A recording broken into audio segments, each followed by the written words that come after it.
What's going on, everybody? Welcome back as 1 week has concluded. Go figure, another one begins. Back again for another VESL recap for all things esports included. My name is Andy. Joined with me is Eli. Just two RGs on two different sides of the state of North Carolina, but we always come together every week to make sure you guys know what is up. If you're new to this whole recap shindig, what we're going to be going over today is a whole bunch of different matches that were happening all across every single conference, across every single seasonal esport that we've played so far. We're going to be going over some clips from all of that as well, a couple different memes as well, updates from STEM. It's just exactly what it sounds like. It's a recap show. Welcome to another week. How you doing, Eli? I'm doing fantastic. It's been another excellent week. I'm getting more and more excited as we get closer to playoffs. There's some really awesome talent in our league across all the different regions, and they've started to show off, honestly, that we've seen. Now that we're in week 2, there's 2-0 performances and 0-2 if you're on the other side, which means you got to step it up. You got to watch some of those coaching videos, which are continuing to roll out, so make sure you're keeping an eye on those. But one thing you didn't say we're doing today is watching some awesome clips today as well. So we're going to take a look at the leaderboard, see how everybody's stacking up in each of the regions, and also see how players are faring when we get to watch these clips. Yep, and starting off here with Rocket League, this is how everything's been shaking up across the entirety of the state of North Carolina. And to Eli's point, we do have a lot of teams that are 2-0. And I was talking to Trey about this during the CMS broadcast once we were talking about this as well. What's more important to look at is not just the 2-0, but the teams that are 2-0, but they have not lost a single map yet. Like, I think that's what's most impressive, and it definitely goes to show that there's some pretty stark comparisons as far as competition is concerned once we get closer to regionals. It's a good point. I will say, though, that, if you haven't lost a match yet, is that because your opponent didn't show up?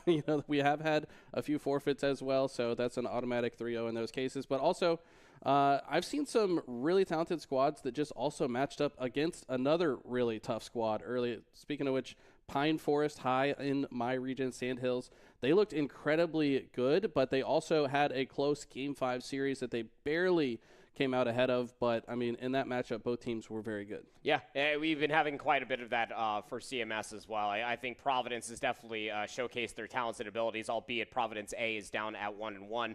They did play a 2-0 team incredibly close, taking them to the absolute brink. One of those teams was Surrey Early College. The same could be said for Audrey Kell. Always a household name when it comes down to CMS for a region in a nutshell. Though Western, definitely something that we got to at least talk about, because I have seen some of these cross-region matchups so far. And Western are definitely got a bunch of gamers over there, I'll tell you that much. Those Shelby High School players are definitely putting in a lot of work. I remember popping inside that Discord, and they're taking great advantage of all those different coaching videos. Again, Chief Beef making all those different content videos are all available on the Notwork platform for you to be able to intake and then be able to implement into your own game. And then you can be the most prepared ever when it comes down to states. But we have a couple clips to be talking about when it comes down to Rocket League. Ultimately speaking, these will be very fun and exciting. Some might be high level, some might not be. Yeah, there's a wide range of skill in the league, but what is consistent is that you guys are submitting some awesome clips. By the way, we're going to talk more about that later, but make sure you are submitting clips. If you do anything cool, whether that's Rocket League, Smash, college football, doesn't matter, send them in.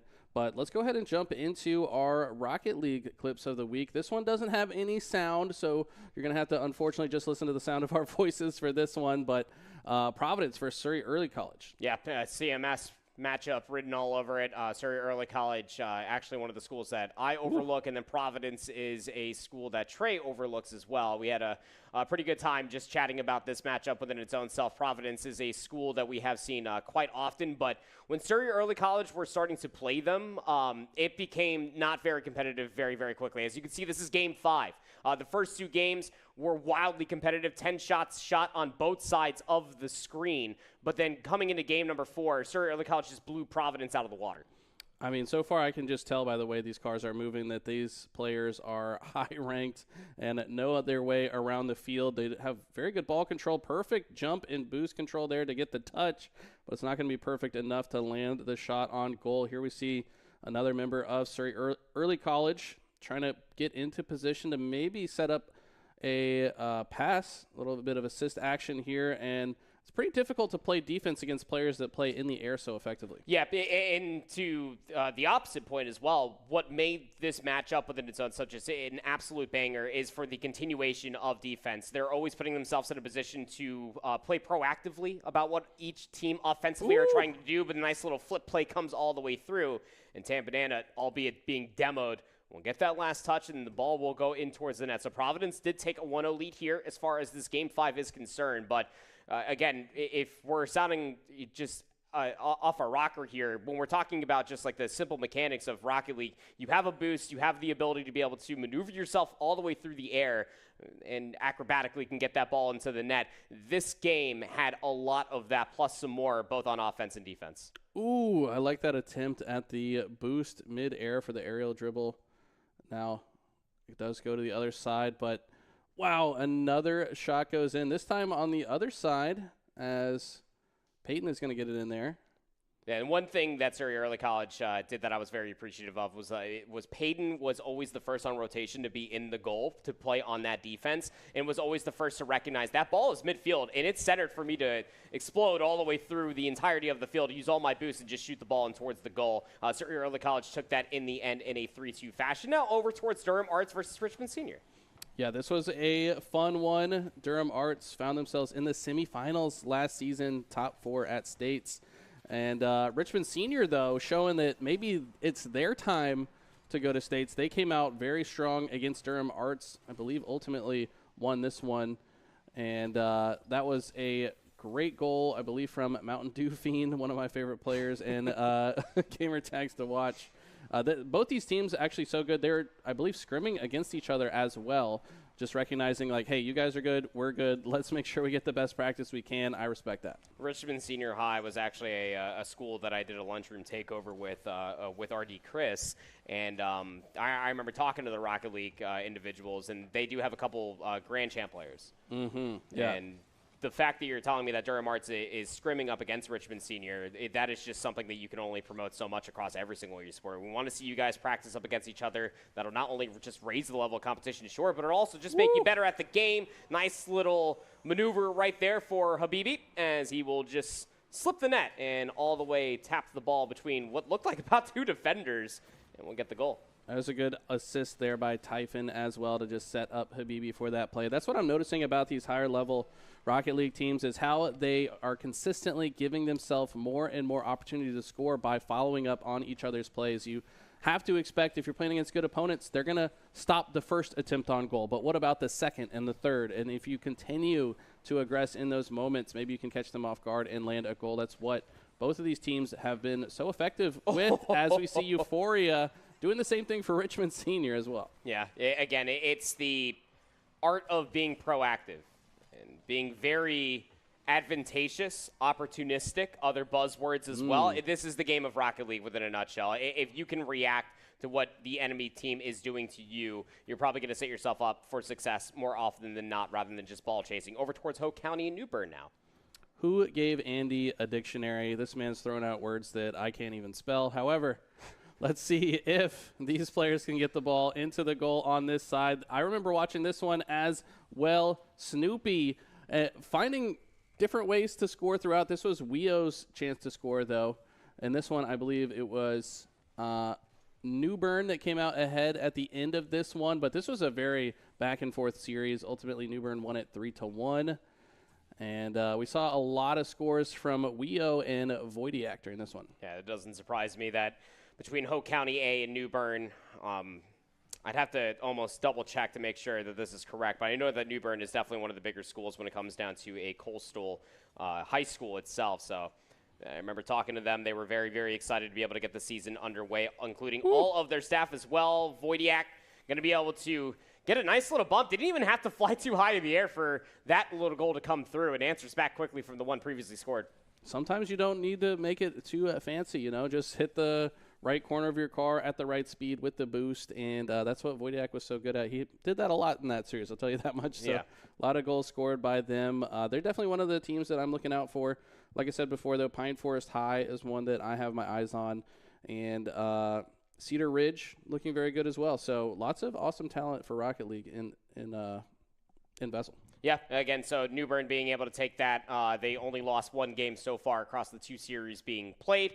So they are still 2-0, undefeated, but do have that stain, of course, for the point against. And all the way through Western, of what we didn't get to see too much for them, I do definitely know that they have some high-level competition to speak of as well. But when it comes down to CMS, it's the pick of the litter. It's the Charlotte region. Any one of these top teams can end up taking it as well. I am very excited to be able to see Lexington Senior High still continue on and be undefeated, and the same thing for the esports legends as well. So I think that Audrey Kell just simply won't take every single esport this year. That's simply what I'm saying. That isn't what happened, but everybody fears Audrey Kell and their power that they bring to the table. So with all that being said, Rocket League is just always a fun esport to be able to watch. Again, I always coined it as like an esport that your grandmother could watch and enjoy because it's just so simplistic. Remember, just to continue to submit your clips. Whether we get to broadcast the match or not, everything will have its VOD given a match coordinator is in there, sure. But you also have the capability to be able to record some of these clips too. We want to see these. Yeah. Record them, send them in. We love to see your clips. And if you want to see me and Andy, your favorite RDs in VESL, if you want to see us react to each of your clips, then you have to send them in. Otherwise, we might not see them. So love that. On that note, let's go ahead and move into Super Smash Brothers. I think we got a fun segment for you guys. We did a little ranking last time with Overwatch. This time we got some Super Smash Brothers characters. So let's go ahead and jump into it. Let me pull up the slides here. And we'll go ahead and start. I'll let you start. Looks like the first one is Pyramithra. That's number 1. Just like that? Yeah. Snap judgment? I mean, it's an S tier character. It literally runs through tournaments continuously. It's hard not to put the Aegis combination up at the top. Very versatile character. I mean, you want to be speedy or you want to be hard, heavy hitting, you do have that option. Yeah, number 1. Extremely versatile character, like you said, top tier. I feel like at the pro level, if you're a pro player, you probably have at least a pocket Pyramithra. Like it should be in your lineup somewhere along the way. Very common in the Japanese tournaments, I've noticed. For you lose game 1, switch to Pyramithra. So, go Aegis. It's safe. Spargo, one of my favorite players to watch. Cloud main, Pyramithra secondary. He's phenomenal. Yeah, this is for me. I recognize how powerful the character is, but I don't know. For my top 5, it's not going to be based on how good the characters are. It's like how I personally feel about them. Okay. So I'm taking a different approach. Yeah, I'm going impact for game. You're going for tier list. I'm going for just like my preference for character, and not really my thing. Maybe it's because deep down I'm like anti-top tier. Like I want to see if I can go through the mud with a character that's not a top tier, which is probably why I don't place as well in tournaments anymore. But let's see. I think I'm going to place them at number 2, though, because I have to give it. No, I'm going to go 3. I'm putting Pyramithra in 3 for mine. So we'll have to see how this one ultimately shakes out. But so you got Pyramithra in 1. I got her in 3. Undisputed. All right, we'll go into the next one. We got King DDD. Yeah, D3, again, I mean, it's a household character. I've wanted to see this character in Super Smash Brothers way back when, since he was the quote-unquote big baddie of all the Kirby Nightmare and Dreamland games. Continuously was always there. Just a funny character. He has a lot of powerful moves, by the way. That up air is surprisingly fast. It's a multi-hit, and it has a lot of good launch as well. Not to mention how he has all good neutrals. The Nair is very, very quickly as well. Dash attack is very punishable, yes, but D3 is a heavy. And I think with how quick some of his moves come out, you do have to be pretty respectable when you are going up against it, especially when you start throwing out. I forget the name of like the spiky ball thing that he. The spiky ball thing. I think whenever he eats the spiky ball thing at you, it becomes a little bit more menacing and has the ability to devour it, spit it back out at you. It's just so many different options. I'm gonna respectfully put D3 at 3. Okay, D3 3. It makes sense. Lots of 3. One thing you didn't mention about the spiky balls, you can actually put it on the ledge, and because it will stick if it does connect horizontally with a 2 surface. frames, right? Yeah, so it can completely deny access to the stage to characters like Little Mac. I mean, you get that thing in the spot. What's Little Mac going to do? He's not getting back. Punch it. He's going to punch it, and then probably fall to his death after the spike goes through his little boxing glove. But anyways, yeah, I think D3 definitely a hype character when you see them performing well. I watch a lot of tournaments, and I did see that there was a D3 that won a Japanese tournament recently, defeating, I think, Shuton in grand finals, which is just pretty good. Kind of insane for a King DDD. Where I put him on my list, though, is going to be different. I mean, still a hype character. I'm going to say I think I messed myself up with Pyra in 3. I'll put DDD in 4 for now. So it just seems right. I mean, you put D3 on a list from 1 through 5, and number 3 is available. D3 to 3. I mean, it's easy. Almost feels like we're playing chess at this point. On to the next one, which is the reaper of every single bracket and the driven office, a.k.a. Donkey Kong.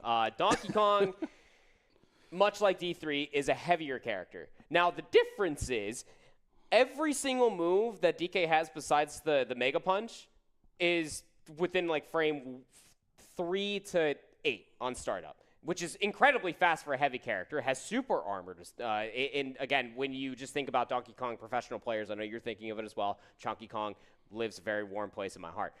So I'm going to have to put DK at 2. He reaps brackets. He's such a good character. Yeah, I mean, I am certainly biased when it comes to this character. I think, I play a fair bit of DK. I love that dash attack into dash attack is a true combo on most characters at 0%. Like, just roll into them twice. I mean, what are you going to do about it? You're just playing Donkey Kong Country at that point. It's just fun. Going for the reverse back air. That foot extends a little bit further than you expect sometimes and sends you to the blast zone. And he's got, like, 3 moves, I think, that have the meteor effect. So you can spike with forward B, down air, and forward air. So if you got 3 different moves. Say down B? Well, down B also, yeah. So 4 moves, 4 moves that spike, and the area effect of down B alone. Yeah, it's like just insane. Any character that has 4 different spikes is got to be up there. I'm gonna go ahead and on a whim put him at number 1. He's my guy. I mean, he's biased as well. I am biased. We finally landed on a character that Eli plays. None that I do so far. I don't think that we'll ever find any of mine, but that's fine. Donkey Kong, 1 and 2 respectively. Pretty darn good for a character that most people, when they think about him, is like a top 32 bracket, low C class type of character.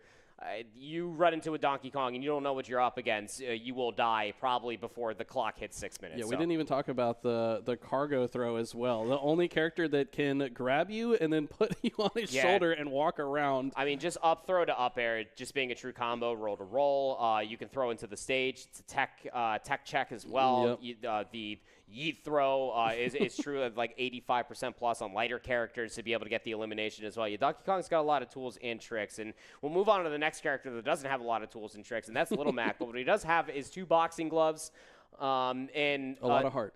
He's got something, man. And you know what's funny is that Lil Mac is actually one of the only characters in Super Smash Bros. Ultimate, from the 70-plus characters that are available to play, has a skin that perfectly mutes him, that doesn't actually have any sound whatsoever. It has been banned across a couple of different tournaments. Most people don't really care because it's Little Mac. You know what you have to do? Get him off the stage. He's number 5. I don't need any. He's so counterable. Like if you're new to Smash, Little Mac will destroy you. Because he's just going to hit you with every single smash attack. Yeah. But when you get into the nitty-gritty of Super Smash Brothers and you're like, okay, all he wants to do is just attack my shield, you just have to react, get him off stage. He's dead. 5. Yeah, I got to put him at 5 as well. I mean, this character has a lot of tools that I think in the right hands can do some damage. Like you said, if you're just straight up better than your opponent, you're probably going to win with Little Mac if you can take advantage of the fact they don't understand how the character works. Sure. But, I mean, super armor on every single smash attack. Pretty much the king of the ground. Like, if you're just on the ground in the center of the stage and you're just throwing out forward tilt or forward smash or down smash and you're doing it at the right timing, he's very impressive to play against. But, like you said, just get him off stage. He's not coming back. It's so hard. I mean, you watch really good Little Mac players. They know how to utilize the down B or even the side B, or also the counter, because the counter, when it connects, it also sends him pretty quickly to the side. You get extra drift when you do hit the counter. Yeah, so in some cases you can, if your opponent is swinging at you, you can use the counter to get back to stage as well. Up B just doesn't go high enough. It is a kill move, though. That's true. It's probably one of the best ways to kill your opponent. Has KO punch with a comeback mechanic, too. Yeah, KO punch is fun. So he's not like, I don't know. A lot of people say he's the worst character in the game. I don't know if he's probably down bottom 5, I would say. I would take a Little Mac over K. Rool. I mean, that's just me personally. I think K. Rool has a lot more spacing. I know we're like devolving the conversation, but like I don't think Little Mac is the worst character in the game either. Okay. Well, yeah, Little Mac gonna fall in at number 5 but on this list. He's the worst. Both of our lists. And then okay, we got Palutena is gonna be the last one. This character has so much versatility in the air. The neutral air, the up air. Down air is not that great, I think, but I mean, neutral air is kind of like an entire character of its own. It feels like it just denies the ability to play the game to so much of the roster. Well, there also it does have a meteor effect. Should you hit the sweet spot like right at 6 o'clock, but it's a very tight sweet spot. Slow startup as well. A lot of good multi-hit. The Nair combinations alone was reaping Super Smash Bros. Ultimate at the beginning of the game, and that's the key phrase here when we're talking about Palutena. For my own list here on the blind pick. It was at the beginning of the game, godlike. One of the best characters in the game until we started getting some DLC characters. Some balancing came out, and Palutena is started up, and a lot of different frame data got nerfed. So she doesn't really see too much playtime. You do run into some Palu specialists out there from time to time who are very good at timing back airs for eliminations, very good at timing down tilt into Nair combinations as well, from 0% up to like 60. And she can be quite impressive, again, like Little Mac, within the right hands. But right now, as far as every other character that we've gone through so far, besides Little Mac, she's just not as potent, in my opinion. She's a shell of what she used to be. So I think that 4 would actually be respectable. Okay.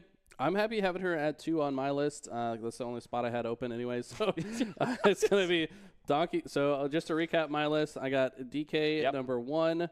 I think I put Pyramithra at 3. Yeah. So it'd be DK, Palutena, Pyramithra, King DDD, Little Mac. And like, honestly, I think that if you talk to most people besides the DK pick, they would think that that's a perfectly fine list. Sure. I put Aegis at 1 because out of every single 5 characters we have right here is the toppest of the tiers. And number 2, I ended up having Donkey Kong because that guy reaps brackets, and I love Donkey Kong. Number 3, D3. 4 for Palu, and then we had Little Mac at 5. And I think as far as the tier list is concerned, the only thing that you would probably argue is probably Palu and DK within the right hands. But DK is just the way he's looking at me. It's just in that photo alone. I don't want to upset him. So this man has nightmares from losing to DK in bracket, dating back to Super Smash Bros. Melee. So when I lock him in, I'm like, I already got the mental edge against this guy. It's true. A little bit of fun between us at the office here when we get to play Smash, but.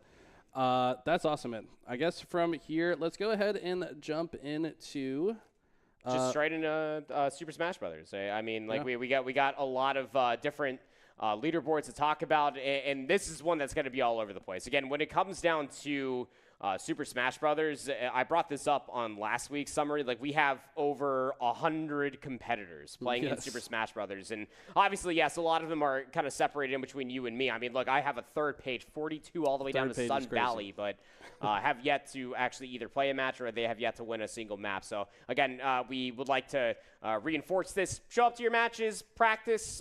We will hopefully see you at regionals in states, but we're seeing a significant amount of movement on these leaderboards now, as it's not just one best of 3 you're playing every single week. It's actually 2.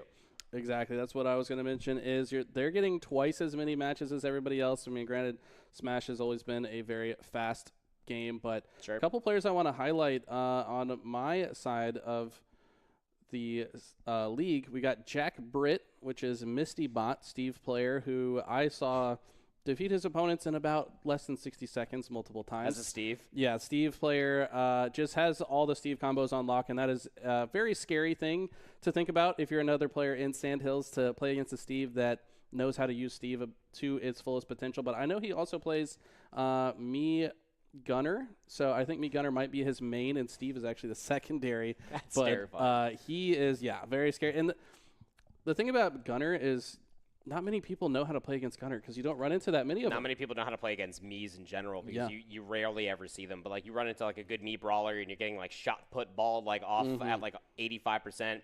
You wake up pretty quickly. Mii Gunner also, like, that forward smash is so oppressive and has so much space and so much knockback. It's ridiculous. Not to mention all the extra tools that you have at your disposal. And Mii Swordsman is just Mii Swordsman. He's just a shell of what Link used to be, I suppose. But yeah, all good stuff coming across for all 3 regions. I mean, again, much like we were talking about for Rocket League, you do have teams that are still undefeated, but only a few have lost a few games. Some of those from CMS, Audrey Kell have lost 2. Surrey Early College A have lost 1. Inside of Western, we see STEM Early College North Carolina A and T A. I wanted to say everything there. have lost at least one game. And then over inside of Sandhills, you actually don't have any undefeated teams that have not lost a single game yet, though. You do have somebody that's competed 5 different matches, so that's not math. Anyway, what we end up, we'll have a couple different clips for you guys going forward, as well as the entire region is just getting underway with a lot of good Smash Brothers competition. I can tell you, albeit Eli and I sit on complete opposite sides of the office together, we're nerding out watching just about as many matches as possible, because we see you. There's some competition in North Carolina. Absolutely. Last player I did want to shout out is Durham School of the Arts, Cujo, Cloud player, who we might actually see some of his clips here, I would expect. If not, that's all right. But certainly was clipping his opponents and just had, honestly, perfect fundamentals. As a Cloud player myself, I recognize, game recognized game, you know what I'm saying? So I can't wait to see how far he goes in the season. But on that note, let's go ahead and jump into those Smash clips. Looks like this first one, 2 heavyweights, and this is a Game 3 situation, Bowser versus D3. And Bowser's going to take a lot of damage before he goes down. It was a big body matchup, baby. And how about that? Finally, we'll take the first stock as seal you later. Very clever tag. But, I wonder if it's like see low ater.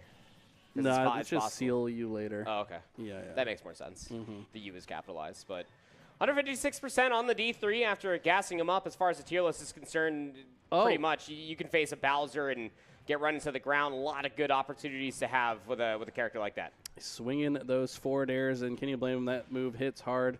Bowser using the down B a little bit too liberally, if you ask me, leaving himself an open target, but the up B at the short ceiling is going to take the stock finally from D3, but feels like it's only a matter of time before D3 gets this KO, and we might go to a last stock situation here. It's starting to look like it. 138%. Seal you later. Would love to be able to take this soon. It needs to be said, this is Game 3. Again, set stages across all of Super Smash Brothers for the regular season. Dreamhammer will end up getting that to a last stock situation, but Kalos Pokemon Stadium.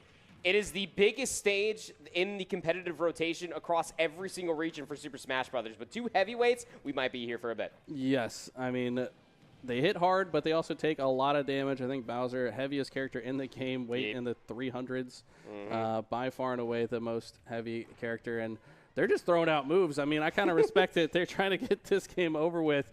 But you got to be careful, especially doing these moves. That's not safe.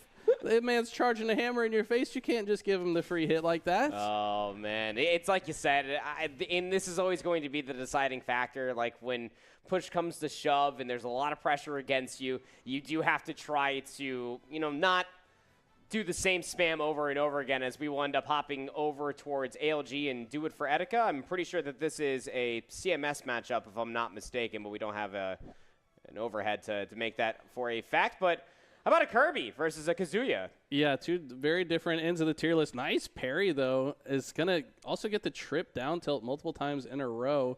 And Kazuya's going to find his way back to the stage. But what's the edge guard here? If you're Kirby, he gets the back air. That was so clean. Turn around on the jump.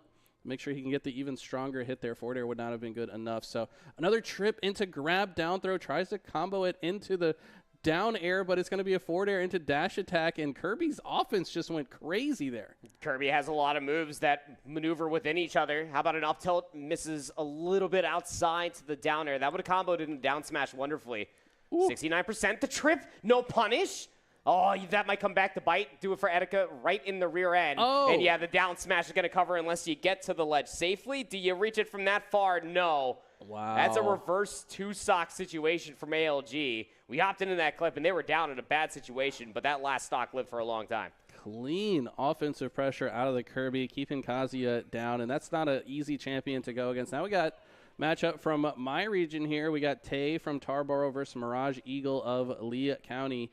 Oh, no. And Piranha Plant, not a character you see very often. Joker, definitely on the top of that tier list. But, yeah, this don't be fooled here. Mirage Eagle knows how to use Piranha Plant. Trust me on that. I think as far as Piranha Plant is concerned, people tend to forget this was actually the first DLC character that came out for Super Smash Bros. Ultimate.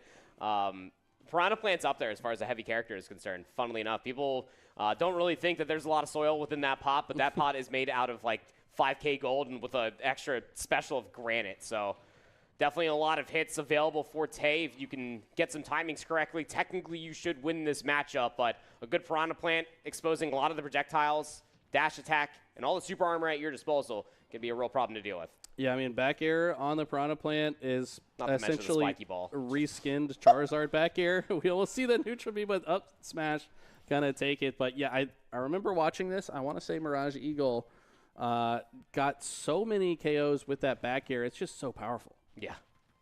Let's just say the neutral B2, like how safe you are that you can start that essentially like on the left side of the right platform. And you can two-frame and get that timing. Here comes the big brother, though. Tay would love to find this stock sooner rather than later. His percentage is about to be incredibly close, but the stocks are nowhere near. Footstool, down smash, going to at least send Eagle off the stage, but quickly back towards the neutral as just Tay is just struggling to be able to find any sort of combination as Eagle, again, with that spiky ball, is going to reset neutral, and Big Brother's gone. Well placed, and then the Poison Cloud charging it up to make sure it does even more damage when Joker runs into it. Poison Cloud, so potent in this matchup, I think, because Joker wants to get in, right? But if you just leave that Cloud there, he's going to take a lot of damage for it. As we see the parry come out, up smash doesn't connect with the follow through from Joker. Nice. Choosing safe options here. It does barely recover with the tether grab. And both players at high percent, but it's Mirage Eagle that has not lost his first stock yet. This Piranha Plant is about to take at least 30% more damage before they die towards a side blast zone. Yes, I understand that it is small battlefield. I understand it's the smallest blast zones, but I'm just trying to have you understand how heavy this character is. Quick fall back air will get the second stock away from Tay, and the back door is not even going to cover this first stock from Eagle. I mean, that back air is so strong. Is it literally just Charizard's back air, but with but with a pot instead of like two giant lizard paws? Yeah. Yes, but okay, Joker struggling to find this KO. Look at that. I like the recovery. I think he was actually attempting to hit him with the hitbox there, barely misses it. And yeah, if you're Joker here, you're like, okay, how do I end this Piranha Plant's first stock in a hurry? Finally, Arsene comes out, but is this going to be a 3 stock? I mean, you have to think Arsene should be able to take this first stock. I'm spamming Tetracons from here on out. I mean, I can't even take a first stock. We have a plant in a pot that's just juggling spiky balls at 216%. Arsene's gone, and it's the third stock. Cover the low with the Poison Cloud, make him go high, and the up smash clears. 215% on a dang plant. This is supposed to be a house plant. Dang it. That's insane. I mean, living to 215 on any character is unreal. I mean, like you said, heavyweight, slept on maybe character. Piranha Plant doesn't get used very often, but very impressive stuff from Mirage Eagle. I want to say he ended up going 2-0 in his matchups for week 2. So definitely getting himself on the board for the future. He's going to be a player to look out for. Yeah, I will say that much, is that when you get down towards like regionals, or even when you're facing like the top of your conference's best Smash Brothers players, you might run into some very unique matchups. I think that Ices are one of them. I know that there's an Ices player out there in the Western region. Piranha Plant is so random, in my opinion.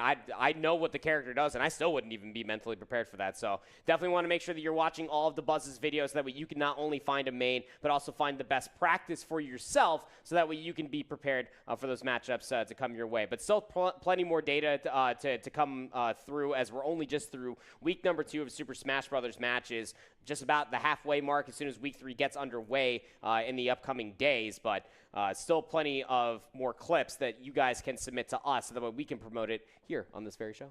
Yeah, definitely submit those clips, guys. We've got a weekly competition. Submit them by Friday so they can be reviewed and then chosen on Monday to be on the show. Just like we just watched these clips, your clips could be the ones that we're watching instead. So show us those awesome combos that you got. I'm waiting for a Luigi combo, like a 0 to death or something. I know there's some Luigi players out there. I don't know. I don't even play the character, but it's so exciting to watch those 0 to death combos. They're just so like wonky and crazy looking, and ending with the up B, with the zoom in. It's just a beautiful thing. So hopefully we can see something like that for Smash. But if you get a crazy aerial dribble into the goal in Rocket League, you got a 100-yard touchdown in NCAA, or if you just hit the sickest team fight and 5 kills streak in Overwatch, send that in as well. So cannot wait to see all of the clips that you guys get into. And speaking of Overwatch, Let's go ahead and jump into that. We've seen some very tough competition across the board here. Taking a look at our leaderboards. And, we saw some very impressive matchups. What's your thoughts on Overwatch so far this season? For Overwatch itself, I mean, I was saying this at the beginning of the season because we don't have Valorant being played in the fall season. We're going to getting these players that are very nasty at hit scan move over to play Overwatch, and we're seeing a lot of that good influence. But what I've been blown away by is just the tank play. I think that's the hardest role to try to pull off at a high level in Overwatch 2. Now that it's 5v5 instead of 6v6, you don't have your tank bro to back you up. So I've been seeing a lot of good decisions being made, especially in the CMS region for both Palisades teams. For both of them are both 2-0. They have yet to lose a map. They've played all of their series so far, and they're looking very good. From my understanding, they do practice each other, so that's, again, one of your best routes to success is finding value in practicing your sister team. Of course, you'll probably have to play them eventually, but it'll still be a good time nonetheless. I think that Overwatch has a very high ceiling, and some of our competitors have yet to even grasp it past the ceiling fan. For sure. Yeah, we've got a lot of talented players in the side of Sandhills as well. Shout out to Durham School of the Arts, once again, undefeated in another game. Doesn't matter what game they're playing, this school is very strong. Their roster looking very good. 2-0 without dropping a map so far.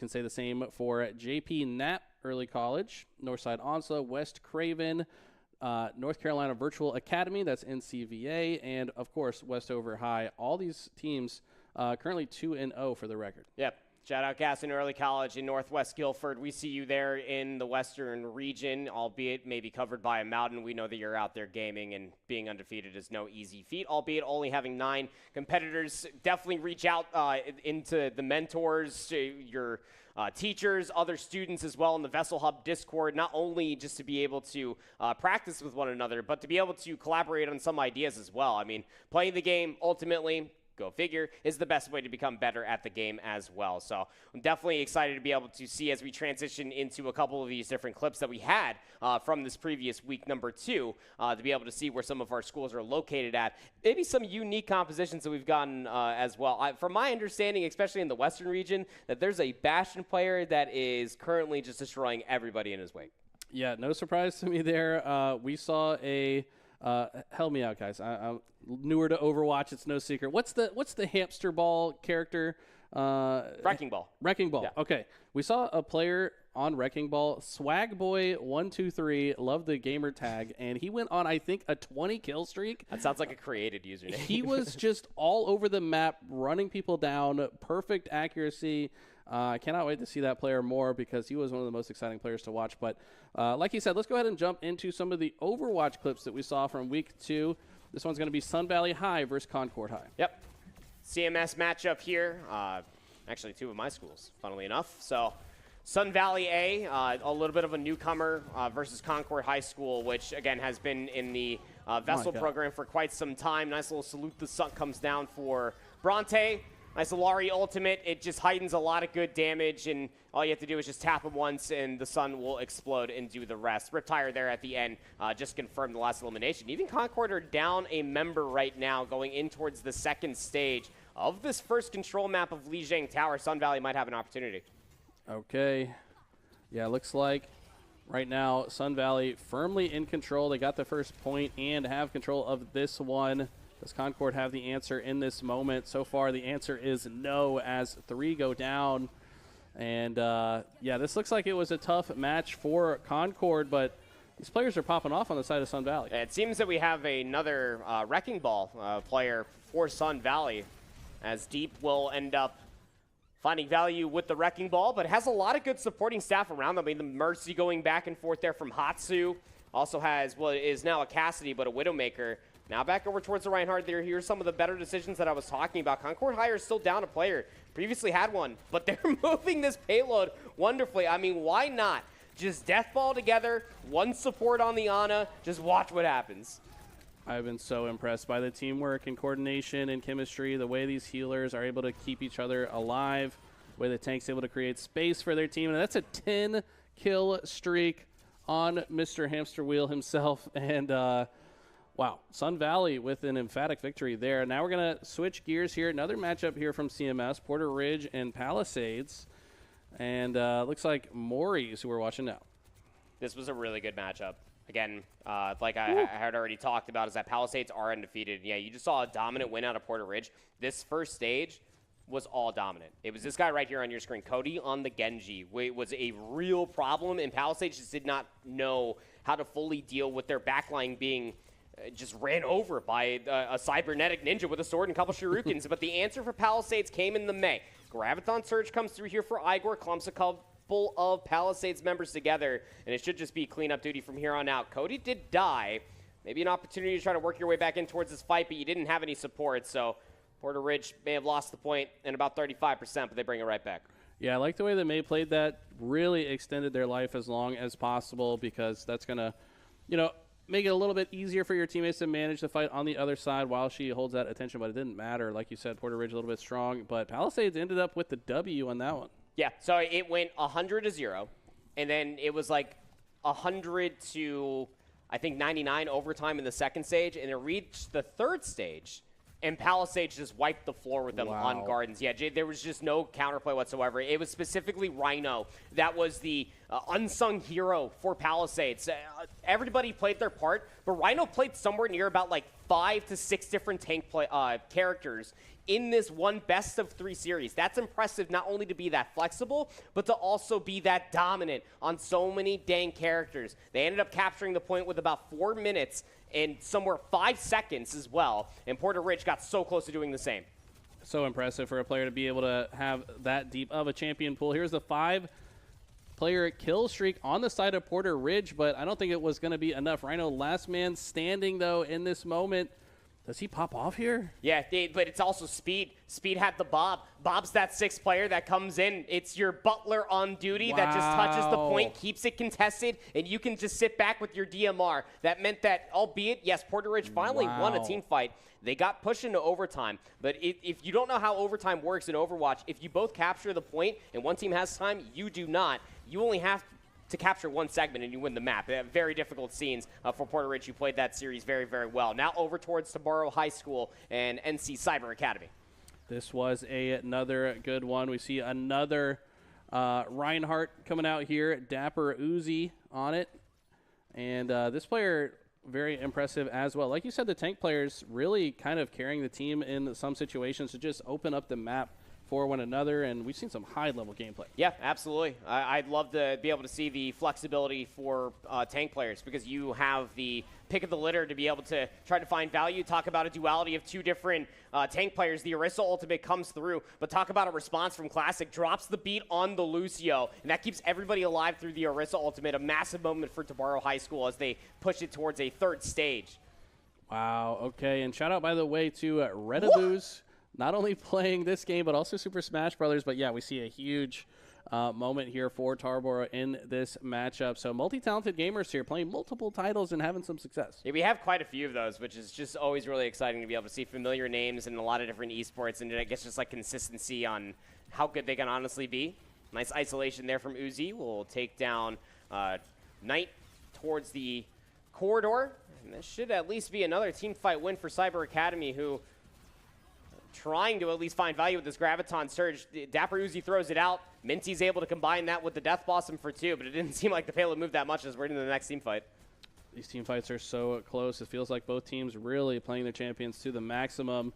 But NC Cyber Academy have this payload very far, very close to closing out this round. And looks like this is the very last stand as they get a full team wipe and will comfortably move that one down. This was into the next match here, or sorry, on the other side of the rounds, as now it's Tarboro on offense for this clip. No, this is the next map. So Kings Row was won by, I believe, NC Cyber Academy, because the top of the scoreboard wasn't updated. So this went all the way towards Rialto, map number 3, and NC Cyber Academy A will end up winning the entirety of that series. But it's just moments like that. We haven't seen too many map 3s in Overwatch. We haven't seen too many stage 3s in Super Smash Brothers, Game 5s, Game 4 in Rocket League, that it's just very refreshing to be able to see 2 teams on 2 different conferences, or even 2 teams within the same conference playing each other neck and neck and just trading maps and being able to see where the macro can truly go. I feel like that's just going to be become the norm as we get deeper into the season. We're getting closer and closer to playoffs. We got 4 more weeks of this insane action between these teams. Keep improving.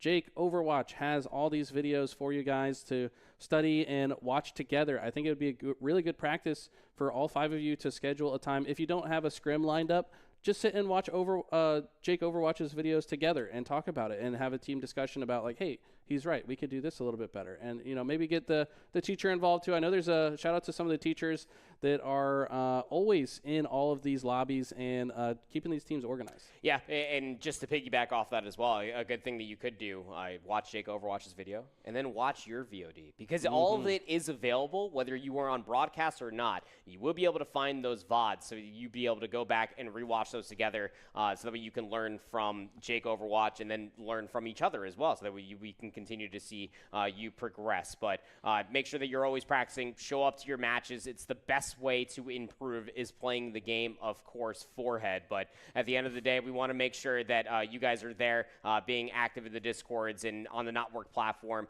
setting up these scrimmages with one another, because, again, we're about to reach the halfway mark. If you have a serious idea that you might be competing at States, you better get practicing soon, so that way you can make sure that if you do get to States, you can at least perform there as well. But just as much as we were talking about for Jake Overwatch, a very renowned Overwatch player making all these content pieces for you, Drini is doing the same thing for college football, which is a new addition for us here as far as VESL Esports is concerned, and the competition has been something else. It really has. I mean, we've seen some players have both extremely good offense and extremely good defense, and that's how we see some of these. I mean, let's just be honest, there's some blowout performances where one team is clearly ahead of the other, and we're starting to see some of these teams stand out from each other. That point differential column just says how dominant they were in the matches that they won. Right now, Northside Onslow 2-0. They have scored 142 total points and only allowed 15, which is completely insane. I mean, 127-point differential in just 2 matches. That's crazy. They've only let go 5 field goals. Yeah.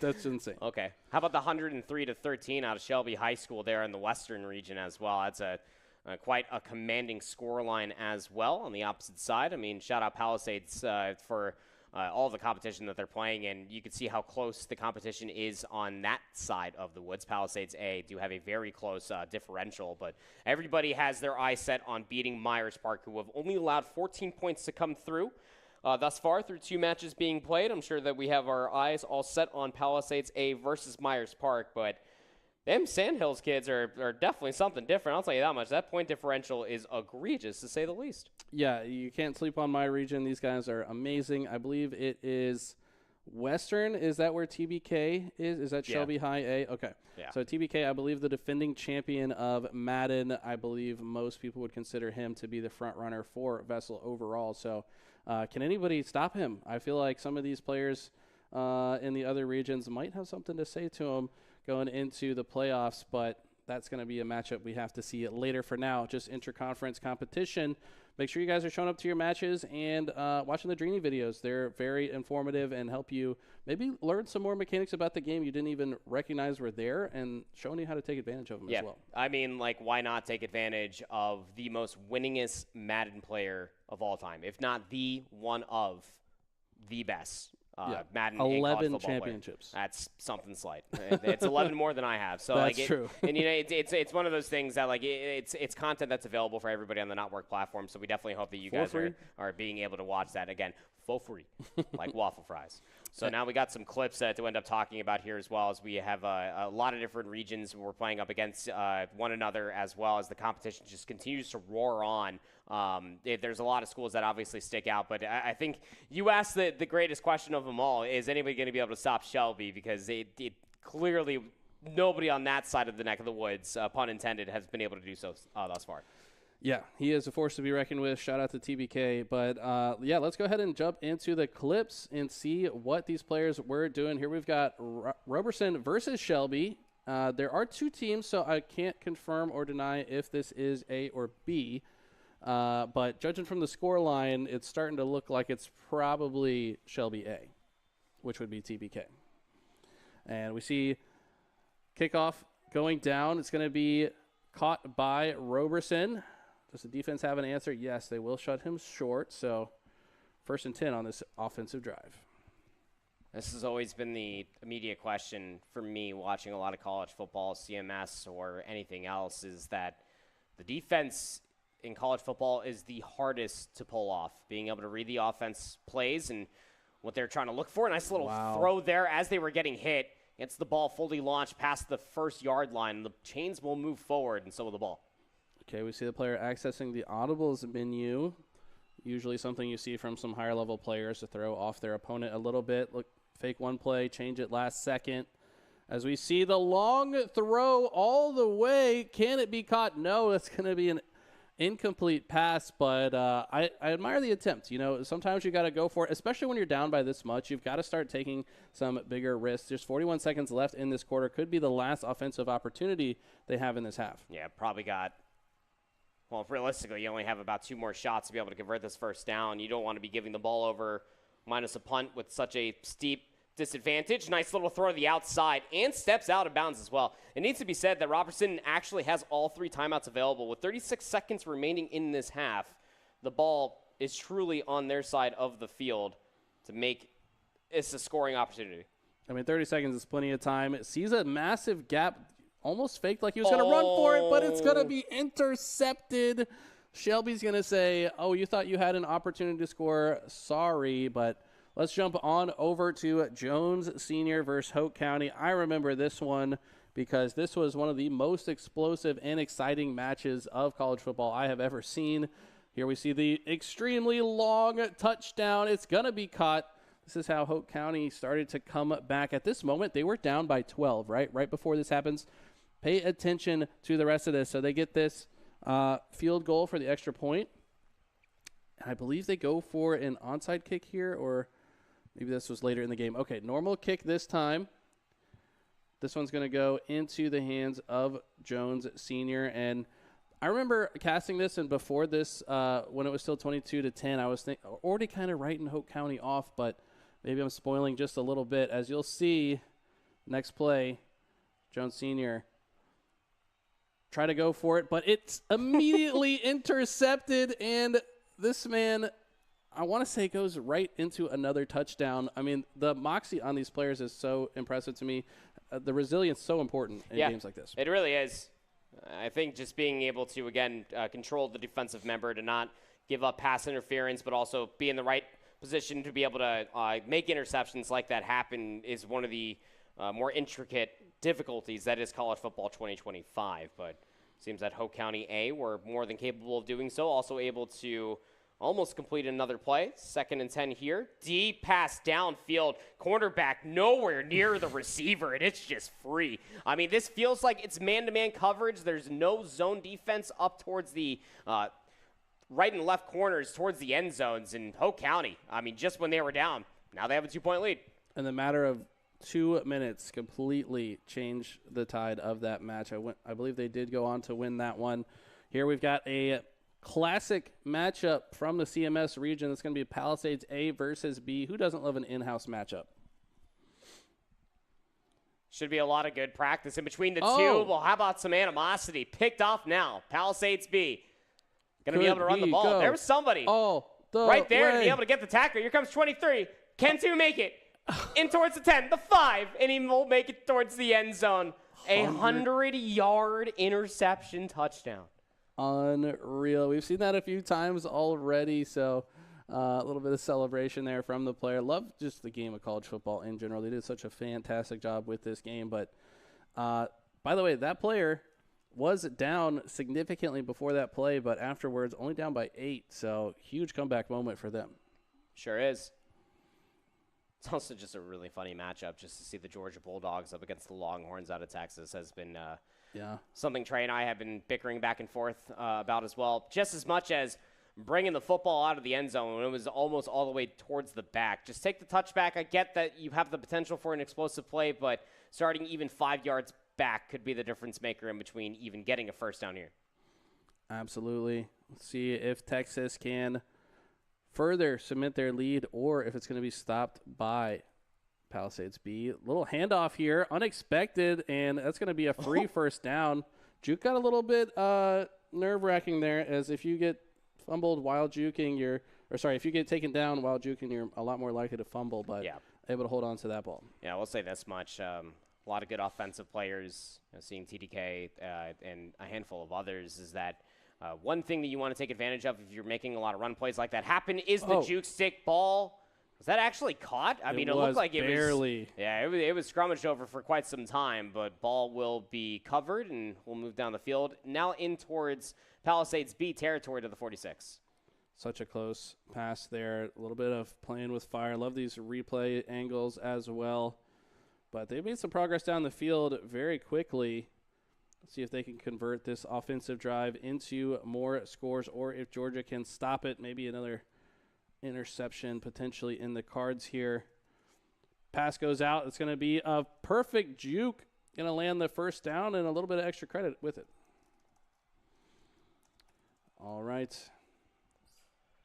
So, I mean, this has just been one play, first down, next play, first down. I mean, it doesn't feel like the defense has an answer yet for Palisades A.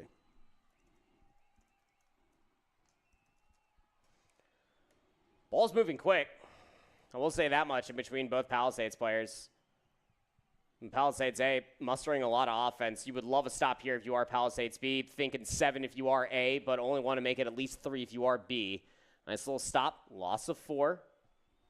Bring up 2nd and 14.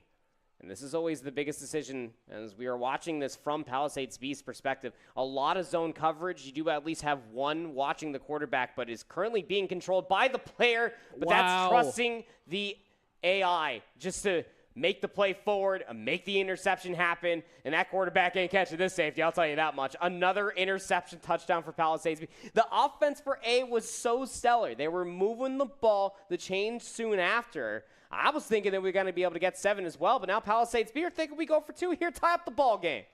I mean, this is so exciting. When you're playing against your buddy from your school, you both kind of rooting for each other, right? But then, no friends on the field when you play against each other. Palisades B really taking it to Palisades A, trying to say, hey, maybe I should have been A, as he gets the 2-point conversion to tie it up as well. What a confident play there in that moment. Yeah. I mean, but it's the necessary. It's still late in the third quarter, so you knew that you still had that extra 7 minutes plus accelerated clock per the rules for college football 2025 this year to at least make something else happen. That if you lost that, you were still only down by 2, but only being within 1, you might as well take the gamba. Unfortunate to say that Palisades B did inevitably lose that game, so I think that Palisades A probably stopped throwing so many interceptions as within that clip package we got at least 2 of them. So very, very interesting stuff as, again, the season will continue to roar on. College football is something that we always love to be able to watch. I know that us, just as RDs, can definitely relate to it, especially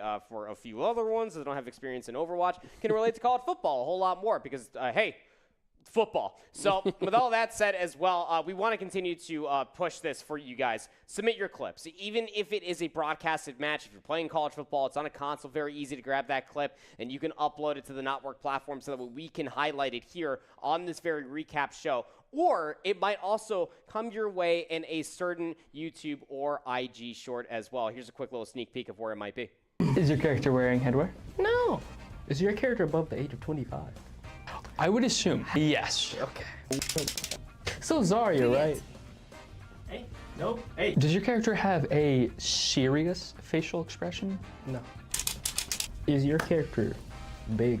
I do believe he's definitely one of them. Oh, I just said he. Is your character blonde? Yes. No way. Oh. Is your character from Valorant? No. 4-3. Is your character Mercy? No. Is your character's name more than 2 syllables? Yes, actually. Is your character Zelda?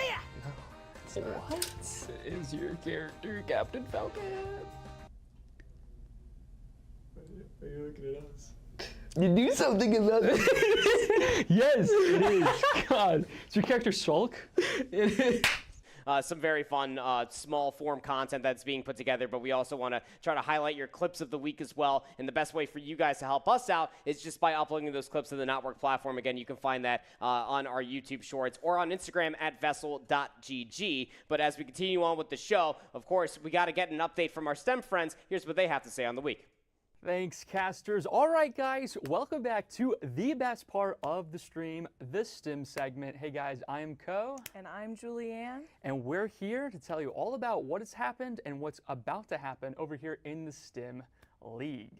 Yeah, so let's kick it off with the exclusive competitions we have going on right now. We have 3 of them. So 8 teams qualified over the last 3 weeks in digital marketing, ag tech, and game development. So game development, they're actually getting their hands on UEFN and starting to build out their game mode. And these game modes will be showcased at states for you all to play. So make sure to hop on the Knotwork, check their progress out throughout the season, and cheer them on. And then digital marketing, you know, they're trying to create their own viral video that they'll post on YouTube, market it, track their analytics, and see who goes viral. So yeah, I'm pretty excited for that one. I always wanted to be a YouTuber myself. Clearly it didn't work out. But Not yet. here we are. And then in ag tech, those 8 teams are actually receiving their own hydroponic sets called aqua trees. So over the next couple weeks, they'll be growing their own plants, harvesting them, and then competing in a super secret, super great competition at state championships. So Yeah, those all sound super fun. But now let's take a look at the non-exclusive competitions that were currently open, that anybody was able to just hop in and play. So for the first one that we're going to look at, it's called Robot Takeover Phase 1. The ask was to come up with some practical ways that you could use robotics and solve some problems around the world.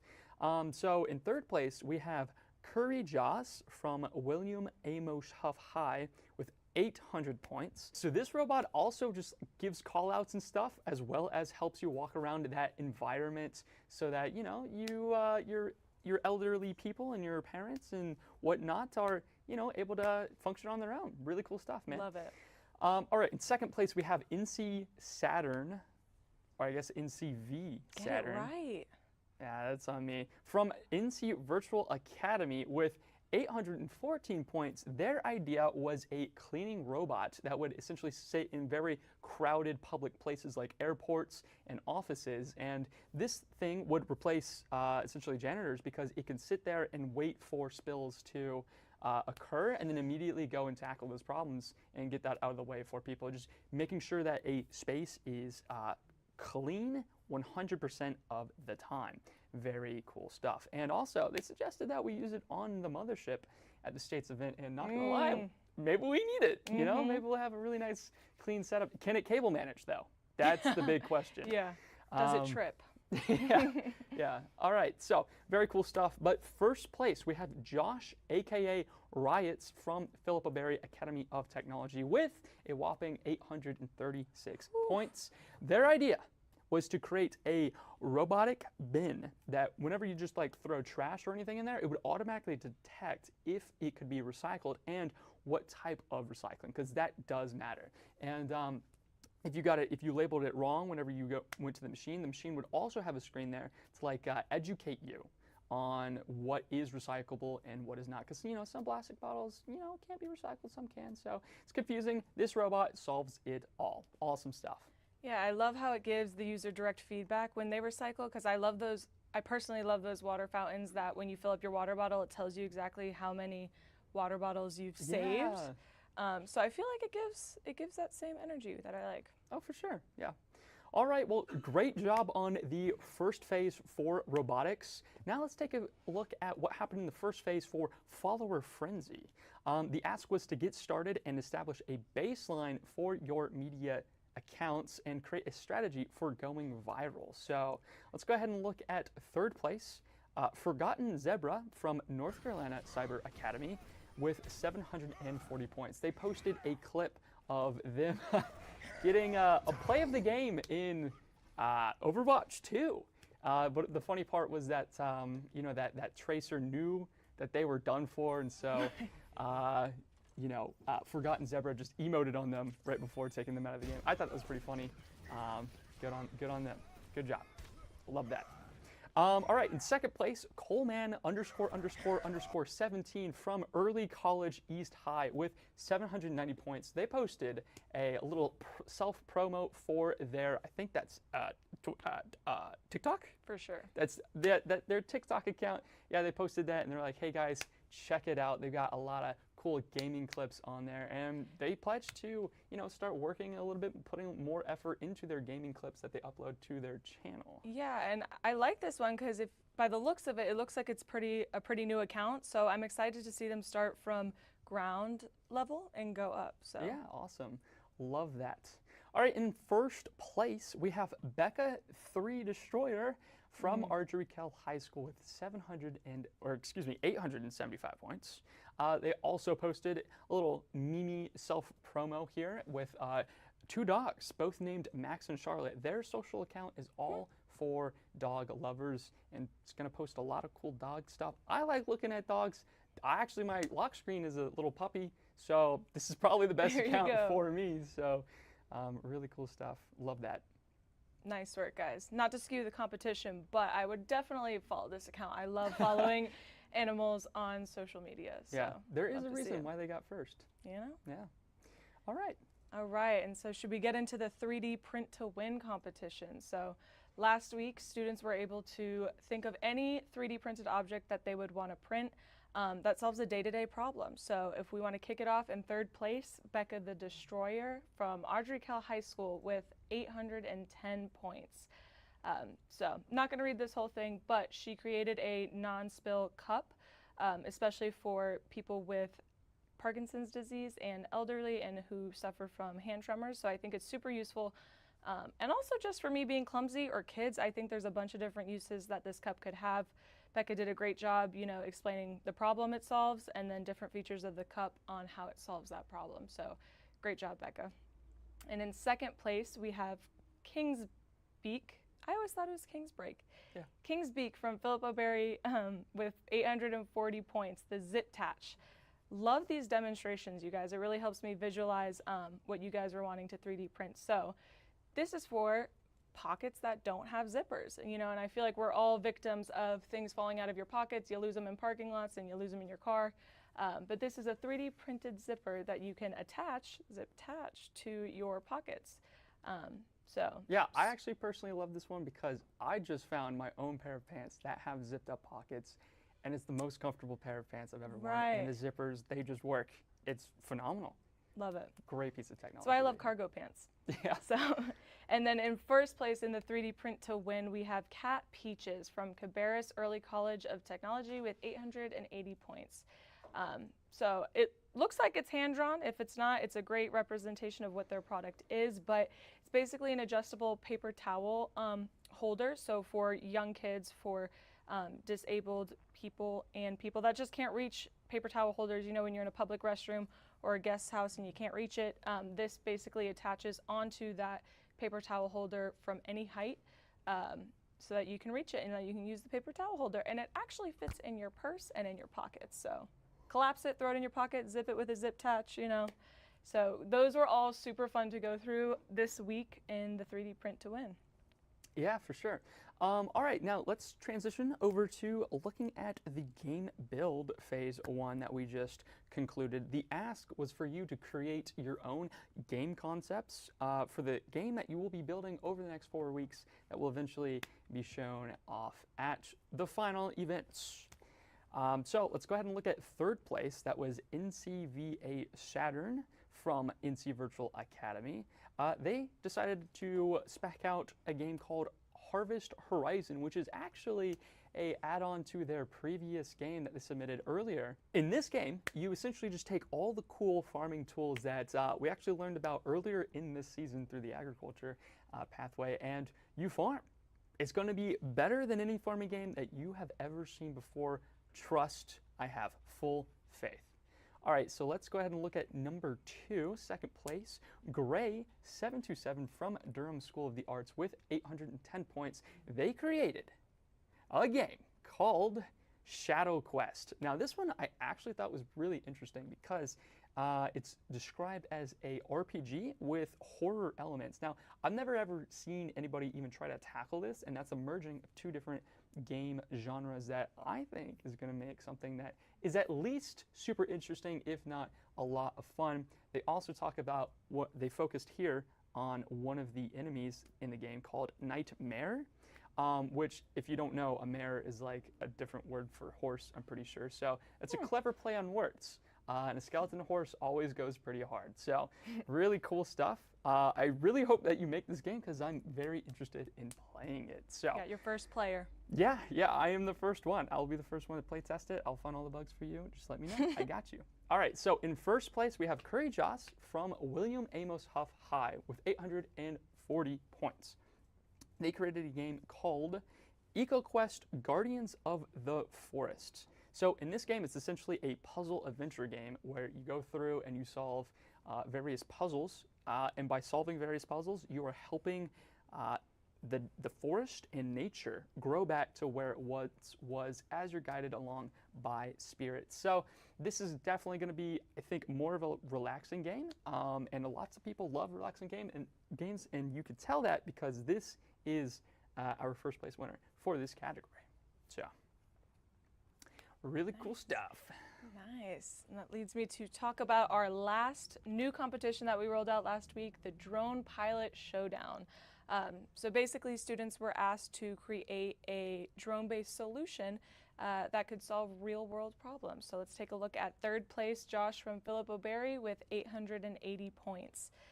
So Josh created a traveling drone, obviously, that is used in emergencies that can carry defibrillators for cardiac emergencies, medical kits, first aid supplies, and even medications, for allergic reactions, insulin, opioid overdoses, things like that. I think you guys know when ambulances are on the street, obviously there's traffic, there's a bunch of other things that can slow down the process to getting help where it's needed. So I think this is a great idea for quicker assistance. Second place, we have the Ka-Chow Kid with Esports Legends with 900 points. So Ka-Chow Kid's idea was a drone that plants seeds in forests that are hard to reach, that forests that need more trees. I think especially in the past couple years, there have been sadly a lot of forest fires. So I think that this has definitely come a bigger need than before. So I do like this innovation and creativity with the drone planting seed product. Okay, and then in first place, NCVA Saturn from NC Virtual with 910 points. We got an ag tech drone and we love to see it. So it's super high tech drone that uses cameras and different sensors to take temperatures across the different fields, get the pH, soil, nutrient levels and things like that. I mean, we talked a bunch about this when ag tech was in the competition, but I really like to see people expanding on their ideas and applying it to different and new competitions. So congratulations to all three of those great solutions. Oh yeah, for sure. I may or may not use these drones if you guys are able to, make those yourselves. Just, send me a free copy and I'll review it. You are welcome. I will do that for you. All right, so loved looking at all of these cool submissions that we saw this past week. Now we're going to be talking about what is about to happen. In fact, what's already started to happen, because the phase 2 for all of these competitions has just launched last night, and kids are already on their way in. You guys are already building this stuff. So let's go ahead and take a look at some of these phase 2s that we got going on. Yeah. We were just talking drones, so might as well start off with that. And it's the most unique competition because we actually limited the amount of users that are proceeding in the competition. So there's the top 8 users from the drone competition that are now receiving a free copy of Drone Racing League Sim. So they'll be able to get their hands on a drone simulator, get some real training in there, race each other, race themselves. I'm super excited. So congrats to Curry Jazz, Cat Peaches, Becca the Destroyer, IamNoob.com, Kingsbeak, NCVA Saturn, Ka-Chow Kid, and Josh, aka Riot. So those 8 will be starting to race each other on the sim. Oh, super yeah. exciting. Super cool stuff. All right, so for phase 2 of the robot takeover, you guys are going to start to learn how to control the brachio arm that we have set up here in the office. It's super easy to learn how to code it, and you're going to be able to move that robot arm and press the giant red button sitting on the table. And in fact, we have it here in the VESL HQ. Somebody is currently operating this robot arm right now, and in fact, it's NCVA Saturn who's gotten their hands on the robot arm first. Look at them go over there. That. For phase 2 of Follower Frenzy, you guys are going to continue what makes stuff go viral online. You are going to work as a team with your school account, or you're going to work individually with your own account, and you're going to start growing your follower base right now on either TikTok, YouTube, Instagram, or X, formerly known as Twitter. So do not wait. You guys have to start now, because you're gonna want to take as much time as you can to grow your followers. So go ahead and start posting content ASAP. Cool stuff we got going on there. So for phase 2 of 3D Print to Win, you guys are going to be designing your own 3D boats, and you're even going to start to draft your 3D model for your boats in something called Tinkercad. You guys can also participate as a team in this competition. And if you want to learn how to 3D model, this is the spot to start. This is how you can start learning. So go ahead and join right now. Last but not least, phase 2 of game building. You guys are going to take your first stab at prototyping the games that you guys just designed in the previous week. And if you didn't qualify for UEFN, this is your time to go ahead and jump into game development. So yeah, go ahead and get started right now on that, because the sooner you start, the better game that you will make. All of these competitions are live now, so please, please, please jump into the Knotwork tonight if you have the chance, and we will see you there with all of your cool container submissions. I will be watching. We'll see you there, and we will also see you guys next week. That is all we have for STEM, so back to you guys. Always fantastic to be able to hear from our friends at STEM, just right down the street from us here in this very office. Very fun competitions that are being put together all across the Knotwork platform in very, very, very different ways, so you can always end up those certain coins as well. And one of those ways is the meme of the week, one of our favorite portions that we get to do week in and week out, Eli. Yeah, absolutely. You guys are coming up with so many funny memes to make us laugh at the office. I mean, we already do enough laughing at the office. We never do any work here, right, Andy? We just play around. We don't. I do plenty of work, and my work is laughter. Exactly. I'm like a Monsters Inc. character. Of course, I'm joking. But yeah, the meme of the week always brightens up the day when we are between our various tasks. So thank you for submitting these. But let's go ahead and jump in and look at some of the memes submitted this week. This one already has me laughing, man, laying in all the money. Me when I win the STEM competition. Going for all those juicy silver coins. Love that. I feel like now I'm going to start becoming hypercritical. Really big missed opportunity is me when I win the STEM competition. You could have made that like all gold and silver coins. True. That would have been the power play. But this is a really, really good meme nonetheless. On to the next one. God, I love Steve Harvey memes. Buying 100 Tesla bots for farming, but they start unionizing. That's pretty good. This comes from one of my players too, Psycho King, in the Sandhills region. I think he's a Smash player as well, but that's a good one. I like that. Yeah, you're right. Steve Harvey, always going to make a good meme. This is the king of facial expressions. He really is. But let's go ahead and jump into the next one. I just wanted to be a simple farmer. Now I'm coding sheep drones in my sleep. I think this one still was shades of the agricultural theme from last week. I like this. I mean, it's a play on counting sheep in some modern agriculture as well. Yeah. This is like a deep cut meme where it's just like maybe you don't know, but like you count sheep jumping over the moon. That'll help you sleep. But yeah, no, just a really good premise. Again, there was no like precursor as far as like having a stage set for what the memes are supposed to be around. So it's just really funny to be able to see some agricultural memes still find its way being created. Kids love that farm, man. I'll tell you that much. On to the next one. We have ourselves another Giga Chad. If you remember back in week number 1, we are definitely, or what was that, preseason, we are fans of the Giga Chad memes. This one says, GMOs making disease-resistant crops, and Giga Chad just says a square watermelon. I want to see the square watermelon. A squattermelon. Is it a squatter Yeah. I can't speak, dude. Square watermelon. But yeah, this is a pretty good one. And now let's move into the next one. We've got Yoda. When I forget to charge my Ohone, I think intentional misspelling here. Yeah, but I think the typo just makes it better. Because like, so you have like the remastered episode. I'm pretty sure this is 5 on top, and then like the original like from like the 80s underneath. But like, it's like the typo just makes it way better. Love that. Thank you, Butterdog6175 on that one. Moving on to, okay, we got a Drake meme, the classic setup. Look for memes based on games I know or like and comment on every hydroponic post I see. All right, thanks for Hakiyu Hataki for that one.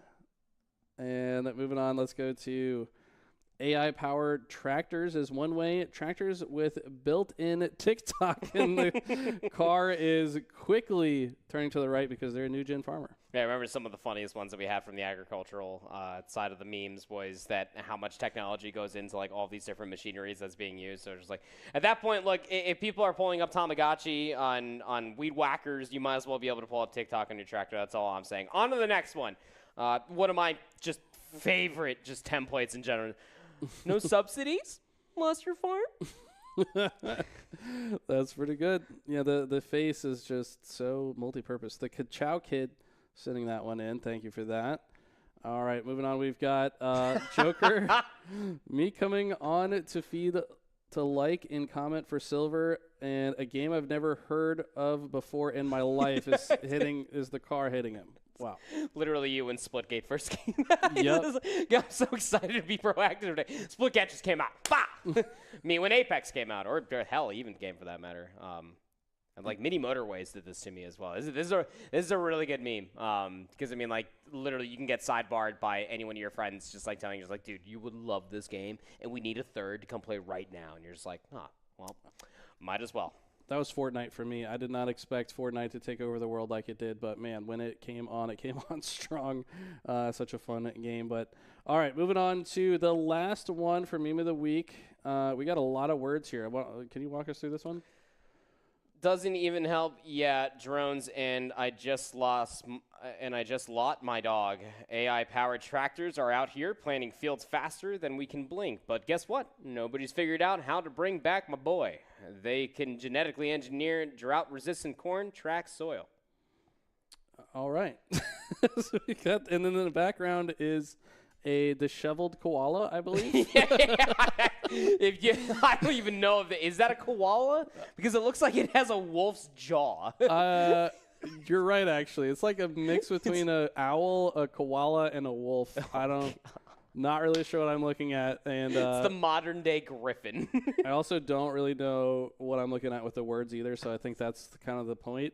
But thank you to Xenox, another player from my region, for submitting that one. So yeah, you're gonna have to talk to this guy. There's a lot going on here. Are you okay, my guy? Like, we need to have a conversation. But all right, well, you got to pick one, Andy. Which one is your favorite, or give me your top two? If I had to pick a top two, is definitely the no subsidies. Lester Farm.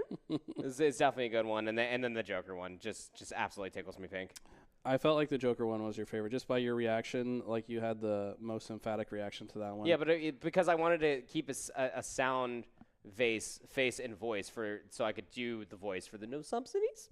True. Lester Yeah, Farm. I see that. But if I definitely, I definitely laughed more naturally at this one. Mm-hmm. I actually like the first one, I think, the most. Me when I win the STEM competition, laying in the money. I don't know why. It's just like it's so good. Yeah, no, it is good. We got to pick one though. I think if we agreed on one, like just scrolling back up and me re-laughing at it. Yeah. Number one wins.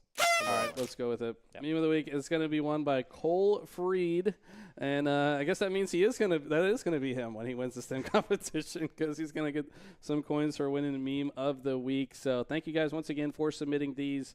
Always a blast to go through. You guys are so funny, man. Yeah, there's a lot of creativity that's coming through, so make sure that you continue to submit those memes. Keep commenting them as well, because it's the only way that you're going to be able to win some gold and silver schmeckles. You want those coins at the end of the season. You can get a lot of cool prizes there. It's all happening on the Notwork platform, not to mention all the different content pieces that are available from pro players across all seasonal games. But Eli, another week is all but over. We are preparing for what is now week 3. Your final thoughts so far?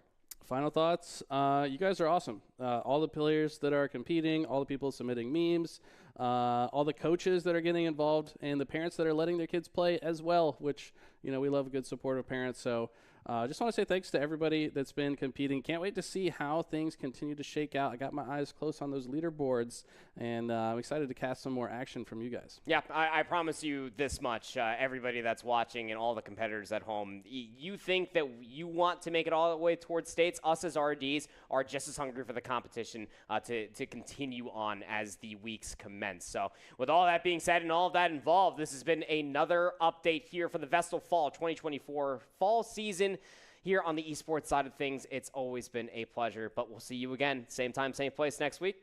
Have a good one.